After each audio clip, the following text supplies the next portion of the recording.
السلام عليكم ورحمة الله وبركاته. طبت يا وطني وطابت أراضيك، من وطن لم يتعلم الثبات اليوم بل ولد به ونشأ عليه ومارسه عبر تاريخه.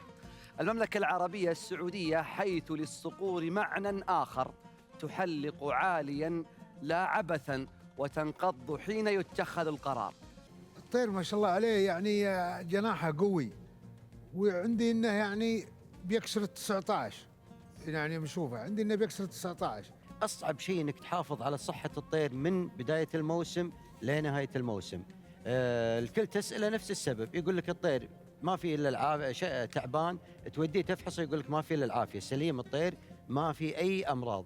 يقول بعد فترة تكتشف أن الطير كل يوم في تنازل، كل يوم في تعب، كل يوم متردي. عشان كذي تشوف المراكز دائما متغيرة، يعني التجهيز واحد. عندي الطير الثاني أيضا تبارك الله، لا مهد وأطيب، وراح بستايل وراح على قولتهم مستقيم جدا، لا يمين ولا يسار. هذا اللي فاده، الفارق بينهم حول ال 200 وشوي.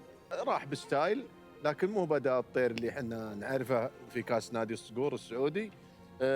اليوم انا يعني متابعين الشوط ذا صراحه بدقه، واربع طيور اللي متنافسه بالشوط هذا. ترى اليوم يا جماعه في هواء يعني لو حتى شوط محترفين ولا ملاك اليوم ولا شيء يمكن نشوف اقل من التماضي شيء بسيط. الصقور السعودي الله يجزاه خير جلسوا معنا وقلنا، قالوا اعطونا اراءكم وقلنا نبي الهواه اللي مبدئين عشان ياخذون.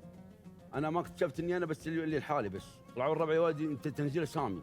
هذه نقطة أنا أقول هذه نقطة لازم ينتبه لها أخوي زين وليد، إنه في الشوط النهائي زين الطير عنده سريع إنه يفتح على طول معه تثبيت الداعي، المكان اللي هو يشوفه مناسب له يثبت داعيه ويلوح. هذا طير أخوي اللي أخذ الثاني وليد، لو ما كسر يمين ما أخذ الثاني. والله يعوض أخونا عادل، طير ما قصر لكن خرمس على ارتفاع. يعني خلينا نحسب الارتفاع دائما هو اللي يضيع الطير اكثر من ان الطير يروح يمين ولا يسار. احنا بنشوف الضربه ليش الطير ضرب، وهل للداعي سبب في هذا الموضوع ولا لا؟ تكلم ابو محمد. يلا شوف الطير الحين، الطير فتح، المفروض انه يتحرك مع الداعي. صح، المفروض انه يتحرك مع الداعي ثابت في مكانه. ابو ناصر يقول الطير دائما يركز على الداعي. شوف الطير ايش يسوي، يتلفت. ايوه ارجع فيها، يتلفت يبرد. هذه ارجع فيها، ما برد ولا شيء. هذا يطير، ما برد، هذا يطير. هذا بالشوط شوفوني طالع في شيء اشغله وكمل. هذه اول زياره لي لهذا المهرجان المهم، مهرجان الملك عبد العزيز للصقور، وانا سعيده جدا بوجودي وهذه التجربه الجميله.